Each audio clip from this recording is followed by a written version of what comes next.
Hello friends, welcome to MKG kitchen. இன்றைக்கி நம்ம பார்க்க போகிறது புளியோதரை தொக்கு வீட்டில் எவ்வளோ சூப்பராக செய்யலான்றதை பார்க்கலாம் வாங்க. அதுக்கு ஒரு கடாய் எடுத்துக்கோங்க.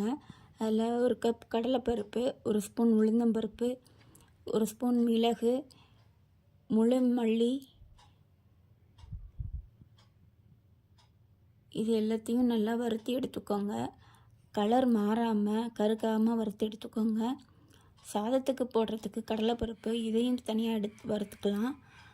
இப்போது இதுக்கு தேவையான காரம், காய்ந்த மிளகாய் போட்டு இதையும் வறுத்து எடுத்துக்கலாம். இப்போது நம்ம வறுத்து எடுத்து வச்ச பொடியை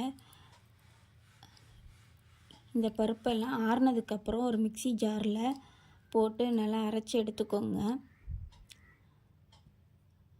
இப்போ தொக்கு எப்படி செய்யலான்றதை பார்க்கலாம். ஒரு கடாயை வச்சுக்கலாம். நல்லெண்ணெய் சேர்த்துக்கலாம். நல்லெண்ணெய் சேர்த்தா தான் மிக அருமையாக இருக்கும். நல்லெண்ணெய் போட்டதுக்கப்புறமா கடுகு, உளுந்தம்பருப்பு போட்டு நல்லா பொரித்து எடுத்துக்கோங்க. இது கூடவே கடுகு பொரிஞ்சதுக்கப்புறமா கடலைப்பருப்பு, உளுந்தம்பருப்பு, வறுத்து எடுத்து வச்ச வேர்க்கடலை, கருவேப்பிலை, காய்ந்த மிளகாய்,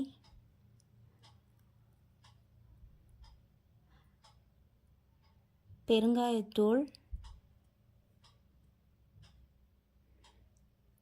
இதெல்லாம் சேர்த்து கலர் மாறாமல் வறுத்துக்கோங்க.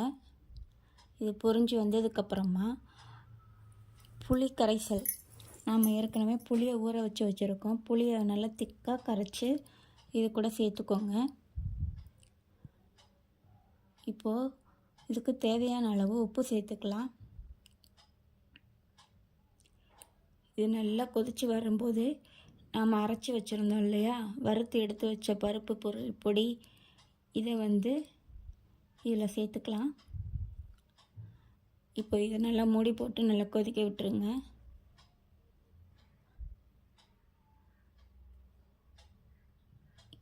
இது நல்லா சுண்டி வரும்.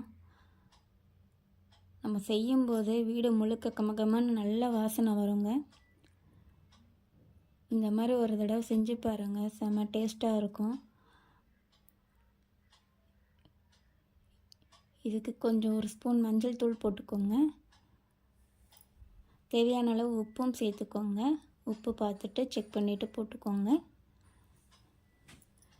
இப்போ பாருங்கள், நல்லா எண்ணெய் பிரிஞ்சு நல்லா தகன்னு வருது பாருங்கள். பார்க்கும்போதே எவ்வளோ சூப்பராக இருக்குன்னு பாருங்கள். இது நல்லா வற்றி வந்ததுக்கப்புறமா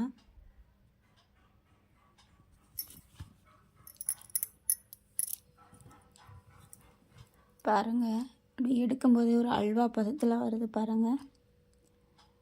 இதை ஒரு சூடான சாதத்து கூட சேர்த்து சாப்பிடும்போது அப்படி கமகமான வாசனையோட செம்மையாக இருக்குங்க. இதே மாதிரி நீங்களும் செஞ்சு பாருங்கள்.